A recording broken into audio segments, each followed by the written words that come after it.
Welcome to the Metric Stack podcast. Your hosts, Allen Villa and Lauren Thibodeau, will talk to founders, leaders, marketers, and more to uncover how they succeed with data. Whether you're struggling with data, reluctant to take the leap, or maybe you're a seasoned expert with years of experience, you'll hear stories from people like you who have used data to grow and scale their business. We're here with Allen Lau, co-founder and CEO of Wattpad, a global multinational entertainment company where he leads the company's vision to entertain and connect the world through stories. Allen is a leader in Canada's tech sector and startup ecosystem. He's a member of the Council of Canadian Innovators, a lobby group that advances interests of Canadian technology companies at all levels of government. He's also the co-founder of Two Small Fish Ventures, a fund that invests in Toronto and Waterloo-based early-stage internet companies with strong network effects. Prior to Wattpad, Allen co-founded FeedMate, a mobile advertising company, as well as co-founding Tira Wireless. Allen, super happy to have you here today. Welcome. Thanks for inviting me. Yeah, it's absolutely a pleasure for me as well to meet you. And I know for our listeners, Allen, I'd like to take us back to the beginning, to your founding story, which is just wonderful to hear and learn about, combining your passion for reading with your profession as a software developer. And then your co-founder, Ivan, having a similar idea kind of at a different time. So what an amazing beginning to Wattpad. How has your kind of professional background and your passion coming together, how has that shaped your view of metrics as the CEO leader of Wattpad? Yeah, my background is electrical engineering. I got my bachelor and master from U of T. After graduation, I've been working in software almost like perpetually for centuries. So, maybe decade is maybe decades is better. maybe decades is better. By the time I started Wattpad, I've been working for in software for over a decade. But I think these two, even though on paper they may not be that related, but as an engineer, math and data and number is like the back of my hand. In electrical engineering at that time, when I graduated, software is part of it. There was no like computer engineering. They were a combined program at that time. So the name electrical engineering might be a little bit deceptive. But anyway, the point is, as an engineer, knowing the data, analyzing the data, figuring out the trends, it's like mathematical equations that I learned at school. That's super, super helpful. And in a way that's really helped this company, because the company Wattpad that my co-founder Ivan and I built is a blend of art and science, and the science piece is also very important. I'm always fascinated. You've now been with your partner for, it's been about 15 years. So that dynamic and how you were successful together, what did Ivan bring to the table that you didn't have and vice versa? Yeah, I think the one thing I also want to point out is we actually knew each other. Ivan was employee number 1 or number 2 of the first company that I started. So, I'm a serial entrepreneur. Wattpad is my 3rd company. So, I knew Ivan for a few years. I knew his personality. And I have to say, if you think I'm data-driven, Ivan is 10x that. He's a computer engineer. So I think in terms of data and numbers, we kind of got this in our DNA pretty much since day one. And both of you had this passion of storytelling and reading. Was that something that you both shared? Yes. I would say initially when we first started, the reason I started the company is because I read a lot. If you look at my media consumption, much less about audio and video, at least at that time, mostly reading, whether it's magazine or fiction or nonfiction. That's my media consumption in the evening after dinner. And I could speak for Ivan as well. He's very much the same. So we started the company because we love reading and we want to build a product that we could use ourselves, which is bringing the reading material, whatever we want to read, on a device that we carry with all the time. Now, there was a pivotal moment, right? Because the company started as a way for users to read things on a mobile device, but it wasn't until you integrated that community aspect or the social aspect that it started taking off. Tell me a little bit about that sort of experience.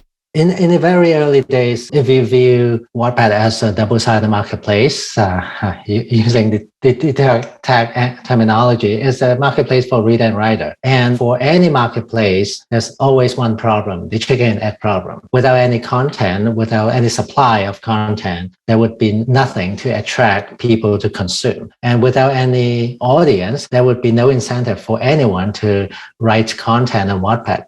So what we did was we utilized the public domain books like the works from Charles Dickens, Pride and Prejudice, for example.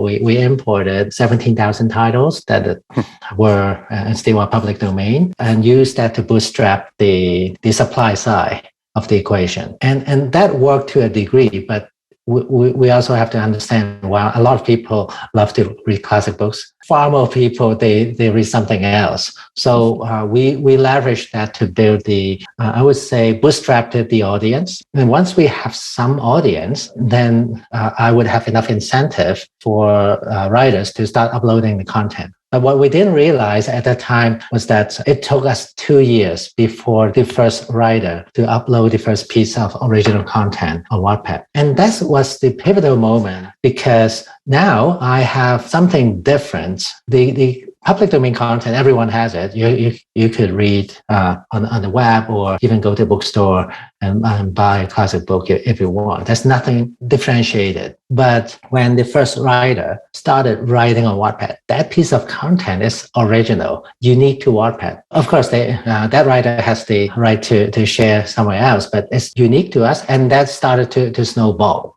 Was it the fact that you now had this audience of readers and people that were commenting that made it interesting for the authors to write?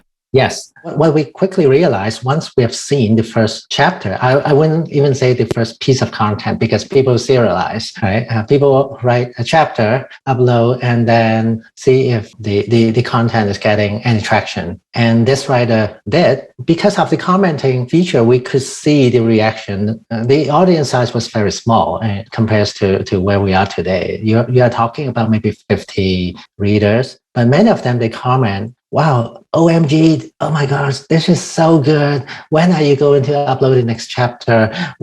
Wow, this plot is so amazing." Interesting comments like this. There are two things I want to point out. Number one, it encourages the writer to upload the next chapter because of all the comments. And this writer knows why people are excited, why people are perhaps not excited, and then it would change the plot of the next chapter. The emotional connection between the readers and the writers was enormous. I love that serendipity, that sort of journey that both the reader and the writer are taking together. And Allan, listen, I have a huge smile on my face right now, because just before we started this podcast, we were talking about what an enormous success Wattpad has been. And Alec, who is our producer here on the call, he shared a story of one of his friends. And Alec, tell us this story of your friend, because it's really amazing. So yeah, one of my friends, they got their start writing on Wattpad, and they're actually now currently coordinating their first book release with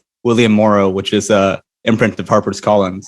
So wow, I was actually wondering, how has Wattpad empowered artists and changed the landscape of publishing? Yeah, I think I can spend hours on this, but I'll give you the TLDR. Once we saw the first writer, and the readers, they were commenting, and some of the readers start to tell other people. So one writer became two became four became 8, and that's how it took off. And towards close to the end of 2008, that's when we saw the first upload, and that was 2 years after we started the company in 2006. And then by the end of 2009, the community was getting like thousands and thousands of writers, and perhaps tens of thousands, if not getting to hundreds of thousands of readers at that time. And then we start to realize, oh my gosh, I cannot manually look at the data anymore.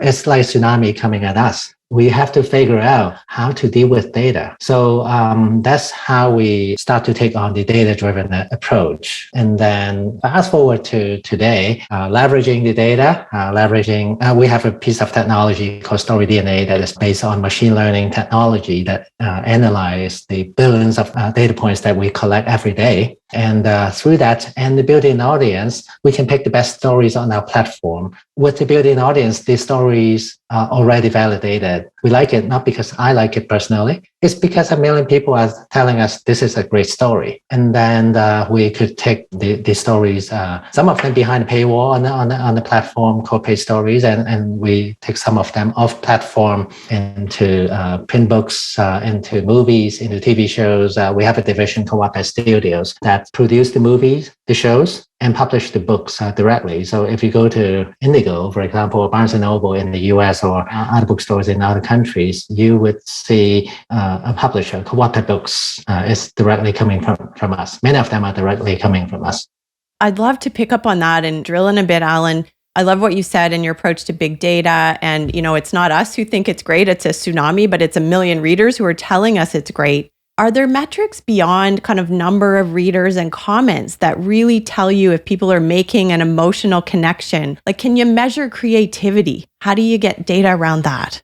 We were not able to do that initially because all we had was a dashboard. We know the number of reads. We know how many people reading them. We know when that person upload the next chapter. We know the demographics or geography where these readers are coming from. That high level data, we knew nothing about the story itself other than the tagging system. Like the writer can tag this as a romance or historical romance or sci-fi or whatever. Werewolf, would be one of those, The tags might not be like traditional categories, there are some really interesting categories that we learned, but that's not the point. The point is programmatically, we knew very little about the content. And that's when we hired our first data scientist. And that was 10 years ago. That was around the time, I would say, before Professor Hinton from U of T became a celebrity, before machine learning was a word in the dictionary. They probably weren't even called data scientists back then. They were just software engineers. No. That's right. You're absolutely right. So we started to invest in that. And then because of that investment, we start to understand AI, machine learning, deep learning a whole lot more over the years in the past decade. It's a long way to say leveraging machine learning using our StoryDNA technology. We actually understand the emotional arc in the story. So we could tell the writer, a typical science fiction is like this. The popular one, I like the emotional curve or emotional arc is going up towards the end of the chapter, but your emotion is going down at the chapter. It's not a cliffhanger, so go fix it, and you can potentially increase your audience. Now, we have that type of data available to us. Wow! So the StoryDNA is like a writing coach, somebody who will say, if you do this, we can assess that you're going to get a stronger following, or more people are going to read it or share it. So I think like something like that, the ability to understand creativity and how people are hooked to a story, I think that is completely unique. I mean, if you talk to every other founder, they'll say, well, we're measuring CAC to LTV, and we're measuring, revenue to employee ratio, and we're measuring our debt ratios. But this is really unique. This is like the secret sauce that helps your writers become better and better, and then ultimately helps Wattpad become better and better. Yeah, and because we see over 1 million uploads every day, so if you do the calculation, just back of the envelope calculation, we probably need to hire maybe close to 100,000 people just to read and use those humans to understand the content, to handle the daily volume. It's just, no pun intended, not humanly possible, right? So we have to invest in data to help us. That being said, I don't believe the machine can completely replace human. I believe the investment that we have is not replacing the human, but turning human into superheroes. So I think our content team, many of the people on our content team, they are very fluent in writing SQL statements and stuff like that to use our internal tools to leverage the data and metrics to help them find the jams, understand why this is a jam, understand the plot. We have those tools available to our content team. So they are very good at content, but they are also very good at leveraging the data as well. So the combination is making them super efficient and much more accurate in the assessment. What you can bring to the table from an AI or deep learning point of view is going to augment what a human can bring to the table from an experience and an emotional level. So I think both of those working together, not one replacing the other, is really where there's going to be huge gains in the future. Allan, let's switch gears a little bit. So I know that you're also involved with Two Small Fish Ventures. And network effects, looking at startups, and looking at interesting ideas is something that you're doing from time to time.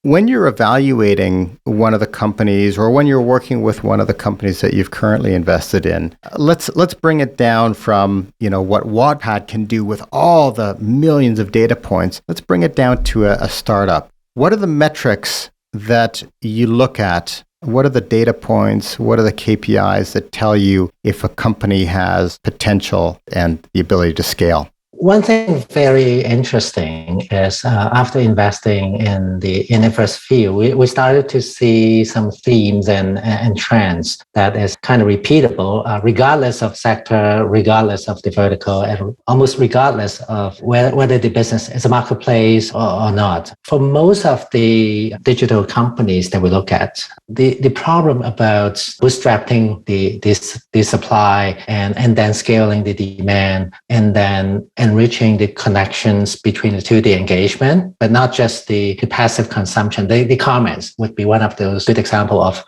the enriching the engagement. These few pieces, on top of that, defining what your atomic unit is. In Wattpad, an atomic unit is a story. For Uber, for example, it's a ride or a delivery, right? If you look at Uber Eats as well, it's a delivery. So defining that atomic unit and then find the supply, bootstrap the supply of that atomic unit.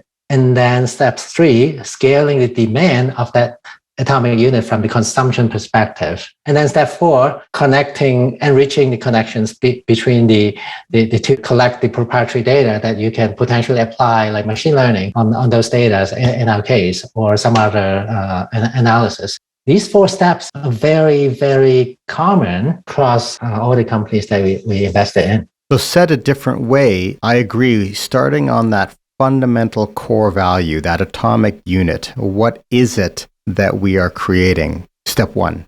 Step 2 is defining that product market fit, understanding and building the supply side, and then going out to market and building the demand and the market, and then turning that into scalable network effects that can then continue to grow. Did I sort of paint it in a similar story using different words? Yes. The only minor correction is you don't achieve product market fit until pretty much step 4, in between step 3 or step 4, because you can have all the supply that you want, but if when it comes to consume, then it doesn't matter. Your product doesn't take off. And perhaps there's another step 5, is how you leverage the proprietary data that you collect. Because sometimes let's say it's a marketplace, whatever the atomic unit is can be a commodity. You might not be only one, but as you scale both the supply side and demand side, if you collect the data, the proprietary data, like in the case of Wattpad, it could be the fan connections, could be the comments, the data that only you have and nobody else has. I think a lot of companies almost stumble into that relatively late in the game. They realize after the fact that they actually have this data that is actually quite powerful, and they can then use that to sort of further add value to the business or add value to the system or the users. That's right. The monetization, in many cases, I'm not saying this is only monetizing through the proprietary data, but because the proprietary data is so unique and differentiated to your company, perhaps in a winner take all business is probably the most valuable thing that you possess. Then some interesting business models may emerge on the platform. So, for example, why Amazon is so powerful is a supply side of people selling stuff on Amazon, and of course the consumer as well. But through the data, you know the buying pattern, you know all those things. And because of that, because of the data, Amazon, rightly or wrongly, they make use of that to sell Amazon Basics, to create their own brand, right? This is a fairly unique business model. And perhaps there are other examples on Amazon too, you know, how they leverage the delivery, how they do advertising on their own network. A lot of that is kind of unique because they have the scale and the scale of data. Oh, that's great. And what a good kind of progression in those 4 or 5 steps that you laid out. If we think of enriching connections, I love that expression. Enriching those connections, really building the network interactivity. You mentioned, you know, commenting, fans. Are there other of the startups you work with, or just in your experience overall, the lens you look through, are there other ways to measure the fact that you're actually enriching connections that you've found really early glimmers in successful networks that have grown over time? There are a few examples. Maybe the most well-known one is Skip the Dishes. We were, if not the first to write the first check to Skip. So everyone uses Skip now. So it's a very well-known product, but it's a very interesting three-sided marketplace. The driver, the people who order, and also the restaurants. Leveraging the proprietary data, they were initially they were mainly focused in the suburbs rather than the high density metropolitan like Toronto. They were on the outskirts, and the reason is the driving pattern, how they deliver, the distance that they travel would be drastically different than that in the city. So how they calculate the most optimal route so that, you know, driving a suburb, the distance is longer, perhaps takes a little bit longer to do the delivery. If we use the same piece of software that's built for the metropolitan, it will fall flat. You know, all the food will arrive very cold in the winter, for example. So that's one of the examples of how they utilize the delivery data to constantly optimize the delivery algorithm. I can see that as the ultimate metric for Skip the Dishes, the temperature of the food, or the delta of the temperature of the food, right? The crunchiness of the fry. Exactly. Exactly. So Allan, we've got 2 last questions for you. When you think about the phrase succeed with data, and it's our mission statement at Klipfolio, what does succeed with data mean to you? The usefulness of the data is only as good as how you interpret that. In a way, data is super useful, but you have to figure out what data to collect, what data is important to you. At one point, one mistake that we made was, let's collect everything, you know, track everything, right? And then before we knew, we collected too much data. We didn't even know how to analyze that. It's just way too much. What you collect and how you sample has to be very intentional, and what problem you're trying to solve. Like in this case, one of our data scientists came up with the question, can we utilize our data to programmatically understand the content? And that was a very good starting point of building the StoryDNA technology that I mentioned. It also has to be very intentional in terms of what data that what problem you are trying to solve. Because sometimes you have so many different data points, you're swimming in a sea of data, and without that clear vision of what you try to achieve, you might not be able to have the right thesis for you to try to start looking at the data. So it's almost like watching the sky at night. You have to, there are billions of galaxies out there. You don't even know where to start. If you have something in mind that you're specifically looking for, then it's so much easier. I think that's fantastic. And you've really led nicely into our last question. I mean, you've talked about focus. You talked about really framing up what's the problem you're trying to solve. If you were to give a closing piece of advice to founders out there looking to really, wait out the couple of years it takes maybe to find that traction like you did, what closing piece of advice would you give to founders to help them succeed with data? especially in the early days, I think this is important. You have to look for that tiny signal in the data to start understanding the trend and come up with a thesis of what you make out of the data. For example, when we look at how people use it, we realize very interesting. The people use it more so in the morning, but in a very short period of time. But after dinner, after 8 p.m. local time would be the perfect time. And you start to see the number drops off. But very interestingly, sometimes local time, 4 a.m. in the morning, you still see maybe 10% of our peak traffic. And that's very, very interesting. The signal wasn't very strong. You have to hunt it down, look for it. But